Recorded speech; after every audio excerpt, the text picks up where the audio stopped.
Hello Mzansi, welcome to Asikhuluma with Pro. If today is your first time visiting this channel, please do the right thing and click the subscribe button. Igama lami ngiPrudence Sibongo ngakangomane. Iyatrenda i-EFF ngemva kokuthi ku resign deputy president yalaphana ku-EFF Floyd Shivambu. Floyd Shivambu has been deputy yalela qembu for quite some time now, but unfortunately uresignile itolo ebusuku ngemva kokuthi kube nema-changes, ma-leadership changes laphana kulela qembu. Sho ukuthi uFloyd vele watfukuthela wakugana linabo wathi you know what, I quit.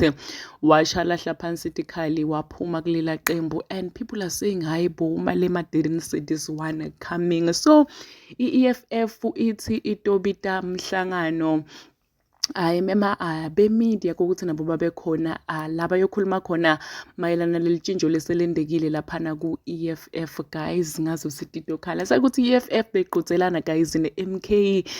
Abantu abaningi baze basho ukuthi hayi boy i-EFF kufanele ibhasobhe because ku-next election ngazuthi i-MK ito iqumba phansi, and with these changes angitiboni into tibonakala titinhle for i-EFF because yakho ukuthi bana bayiphethe i-EFF guys bo Floyd na that guy loqulako loyana labamthanza kubantu.